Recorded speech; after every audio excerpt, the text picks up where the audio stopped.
will forge a society that is colorblind and merit-based.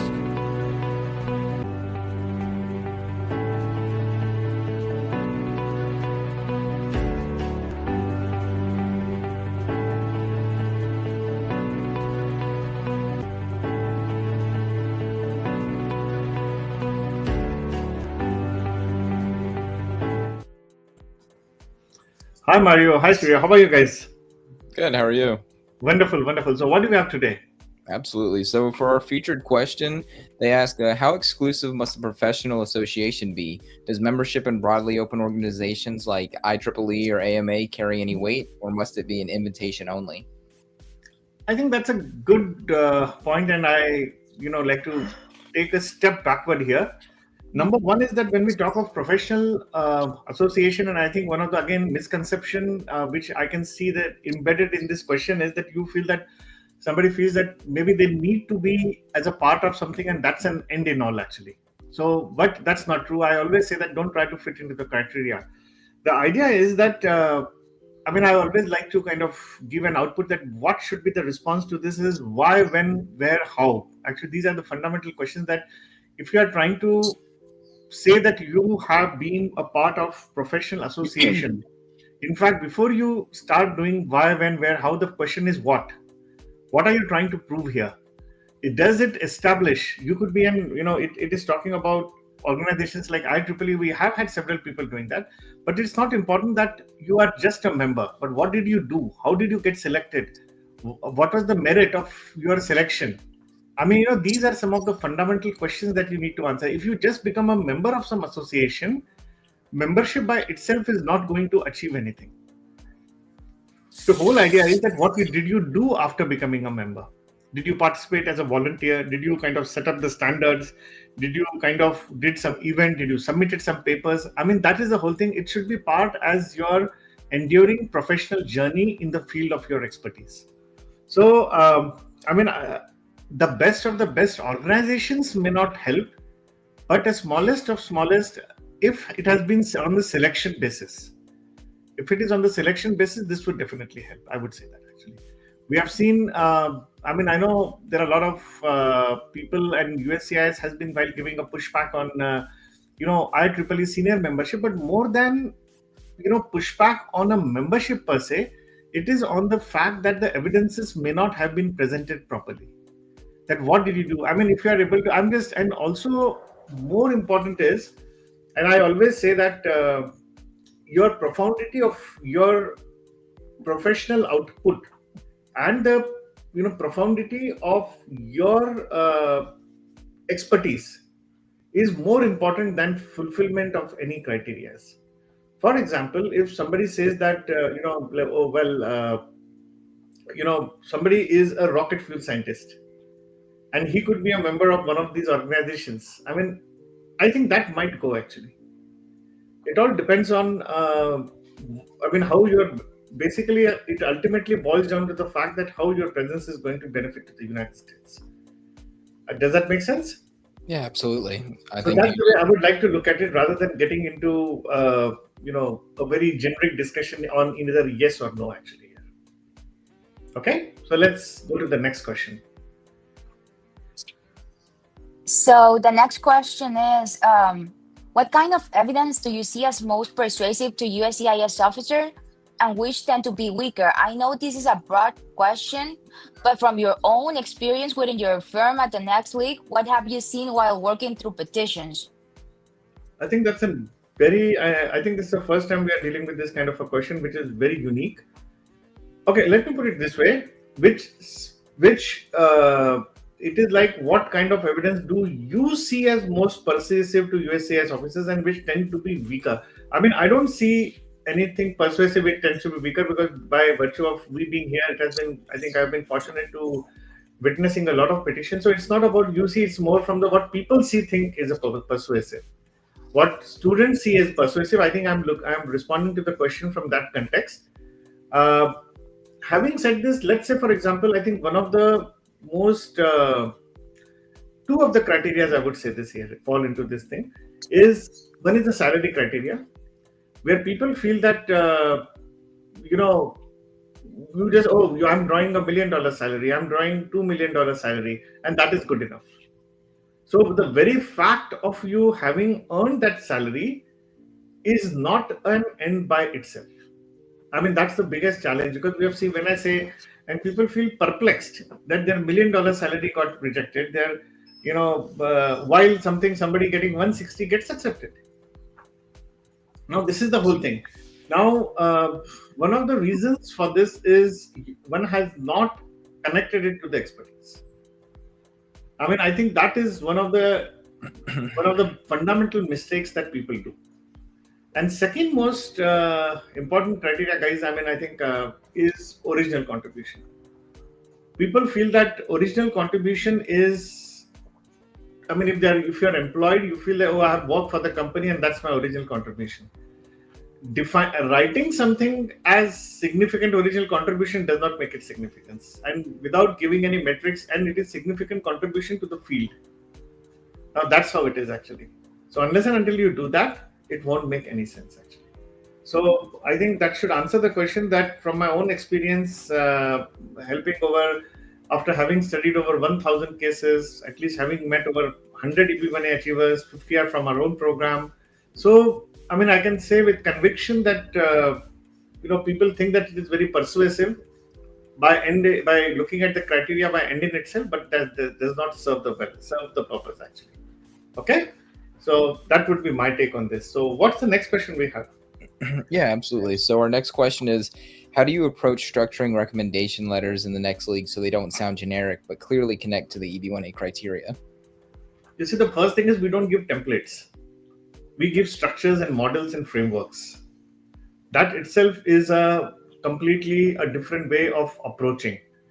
I mean, I would like to give you a classical case. So let's say, for example, letters normally would come into two kind of criteria and focus towards that. One would be original contribution and one would be more akin to critical role. In fact, we would also give an expert opinion on salary criteria also, for that matter. But I would not go there. But I think one of the most important thing to ensure that it is not a generic thing is that you apply a framework to your specific case. For example, for original contribution, we apply something called as Mudholkar mastery matrix. Now to prove, Mudholkar mastery matrix. So, I mean, one of the things that original contribution needs, that you need to prove originality. So we prove originality by something called as Fisher's rule. I mean, one has to see that, okay, that originality get manifested in a very structured and a very objective form. Okay. Second, in Mudholkar mastery matrix, we try to see that, okay, whatever you have produced, it is at a knowledge spectrum. How, when, where, why, we'll get detailed into that. Then, if it has to have a scientific foundation. Original contribution would always have a scientific foundation. Because either you have taken a work of somebody else ahead, or you have kind of created a new body of work. Now, how is it we get into specific of that? Third, it needs to have an autonomous value in a sense that it should survive you also. Actually, your work is more important than you. Even if you are no more, you leave anything. I mean, like patents, for example, it is not a function of your existence. So, and it can be repeated without you. Fourth, it is an expansive impact. Expansive impact would mean, it is beyond your field. It can be replicated for other things also. It can be generalized for multiple places. And last but not least is documented evolution. That, it is a part of some kind of a continued work in perpetuity. So you are just kind of a river is flowing and you are contributing something to that. It's like that actually. So if we are able to, so these are the frameworks we would use for original contribution, something similar to critical role. We would have a critical role in terms of how would you present your, kind of a case in terms of your value to the organization actually. Okay. So this would be the kind of, purpose and way, how would you look at it? And none of the letters, at least from the next league, would sound very generic if proper procedure is followed and proper frameworks are applied. That would be my take on this. And guys, if you want to kind of understand more, reach out to Syria or Mario or reach out to me if you want more questions on this or more specifics that you want to know. Reach out to us again. We'll be happy to have you on this session and ask you questions, let you ask questions, and in your EB1A journey. So let's move forward. So what's the next question? Another aspirant asks, how important is media coverage and what types of coverage are considered strong evidence by USCIS? First of all, it's a good question. You see, it has to have a relevance to the field. I mean, you don't try to fit into criteria. It means that if you normally in your work, media is not involved, so don't bother about it too much. I would always say that actually. I mean, you don't have to push yourself to fit into the criteria. Now, for example, there is a research scholar. He has kind of done something which is truly exemplary out of the world. I mean, that doesn't have to necessarily draw a media attention actually. You don't have to kind of push yourself into that. We have seen people trying to, thinking that, if somebody is a software engineer, for example, somebody is a research scholar, if you don't need media, you don't need media. I mean, that could compensate for something else. That is why, again, I'm coming back to the fundamental thing that you don't get EB1A because you have fulfilled the criteria. We have seen people getting 8 criteria getting approved and still getting rejected. We have seen people drawing $1 million salary. I think all these questions today are coming that, okay, why criteria is considered good, persuasive, but eventually it turns out to be weaker. I mean, you have to understand, because fundamental reason for that is people are trying to fit into the criteria, and which is not the right approach here. So again, media approach, and if you truly have a media, then give a framework. We have a particular framework for media. We have a framework for judging, membership, awards. We have a framework for scholarly articles. We would have framework for critical role, and we would have a framework for even salary for that matter. So once you are able to kind of articulate all these factors and kind of do that in a very structured format, it will definitely help you. Otherwise, we are just trying to beat around the bush actually here. So I mean, media, and second thing, if it is truly a media, then you have to see that you need to give. It cannot be a press release, for example. What type of media is it? It should be authentic. It should be written by a journalist. It cannot be that there is a press release or an advertorial that will work for you. You get some award and they pay money and kind of get somebody, sponsors you as a, kind of a media hype. That will not work. A press release would not work. So you need to do things in a very authentic, genuine form. Actually, I would say that. Okay. So let's move to the next question. And this is very interesting because again, media people try to fit into that. Their normal job. How would a top expert in your field of expertise would look like? I mean, let us say you see that person. For example, let's take another example. I mean, sorry for getting back to this question, but it's important. Let's say somebody is good in sciences or physics. People get Nobel Prizes. How many Nobel laureates would you know before they get a Nobel Prize? I mean, they have achieved so many things in their life, and today they are getting a Nobel Prize, but you would not know. You would not see them on a daily media, on hoardings or on podcast and everywhere else actually. Their profundity of their expertise is so big that itself calls for a Nobel Prize. And this is, so similarly, your profundity of your expertise and your output and your work ethos should be so profound that you get a EB1A. It should be as simple as that. Okay, so let's move to the next question. Yeah, absolutely. So the next question is from an anonymous user. They ask, how can I leverage ongoing work such as speaking engagements, judgings, opportunities, or collaborations to build evidence in real time while preparing? I think that's a good question, that rather than waiting for the end to happen and you start something. So I think one of the things is that you have to put right evidences. I think the most simple tool I'm going to give you is just do why, when, where, how. And first important is what. And the what is, what are you trying to prove here? Not that you did judging. Oh, I did judging. No. The question is, the what is very important in a sense that it has to match with the objective of EB1A, not the criteria of EB1A. So what would mean, okay, either you are an expert, your expertise is a benefit to the US and you will continue in the field. So you have to do it either with the one of the three things. Actually, the real three criteria are these three, not the 10. You use the 10 criteria to prove these three elements. That's the way you have to look at it. So as long as you are kind of responding to that in a more articulate form, that should help you. Okay. So let's move to the next question. Yes, so the next question is, as someone who already has a priority date in EB2 NIW, how can I work towards EB1A to strategically complement and accelerate my green card process? Okay, I mean, if you have got EB2, it means you have got a priority date, and if it is falls before 2022-23, I mean, a little bit earlier or earlier than that, I think that's a very good thing, because then you can file adjustment of status concurrently with your EB1A petition and get your green card in once you apply, and hopefully if it gets approved in a couple of months actually. So maybe 5 to 6 months, that's what it is. So that's the one thing. But I think that is not the question. The question is that how do I work towards EB1A? I think one of the prongs partly is fulfilled, that how US will benefit because of that. But you have to make sure that your expertise that you gave in NIW application has to be akin to your EB1A expertise also. And if you are able to do that, and I would strongly suggest that don't do that way.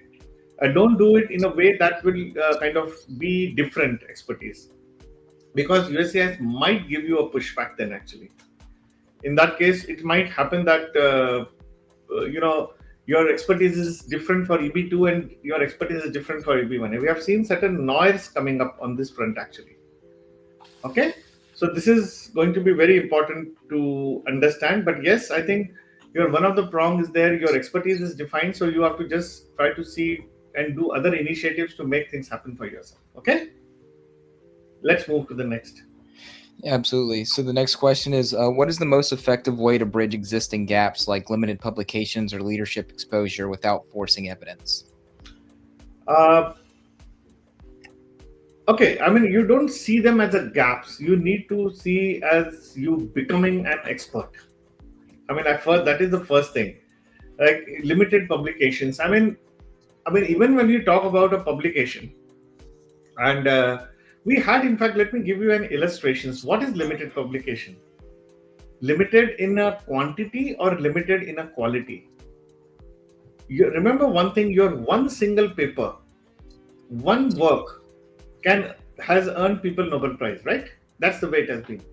We have had one EB1A achiever, let me tell you, it's a very unique case, and I think that should speak for itself. And he wrote some research paper in one of the, I think, regular journals. Let's put it that way. But that particular, article, let's call that, or journal, scholarly article, actually was referenced in Nature magazine, Nature journal. Not the Springer one, the actual Nature journal. Originally, this had only 2 citations, but then somebody from nature.com had actually used his paper to leverage his work ahead of him actually. Now, let me tell you something. Is this a limited? No, this itself speaks that once it goes into Nature, I think, and that other paper has close to some 500 citations. And the person who wrote that other article, who cited our students' work, actually gave a letter that he was inspired by this particular article. Now, this is too good. This one article can fulfill the entire criteria. And if it were a practical application or something, it can just hold I'm just trying to go a little deeper into it. Of course, he fulfilled other criteria also. But if you are able to kind of articulate things in a very structured manner, the merit of that article, that is good enough. The quality is more important than quantity. That's the most. Otherwise, you can keep on doing things. And that's a separate discussion to have, that how to write a good article. In the program, we have tried to help people also how to kind of do things. So this is very important for you, rather than just trying to talk about some kind of a quantity, limited publication, or leadership exposure or something. I think people are chasing quantity. That's another big mistake, what most people do actually. So let's take the last question, friends. Absolutely. So the last question is, How do you balance the urgency of filing soon due to visa pressures versus the need to strengthen the profile further? I mean, there is first of all, I think people when they come to the program, they have always a myth that, oh, first, is my profile good? Number two, I know I fulfill two criterias, and how many more I need to go actually. But please understand that you don't fulfill criteria, and that helps you actually to become EB1A.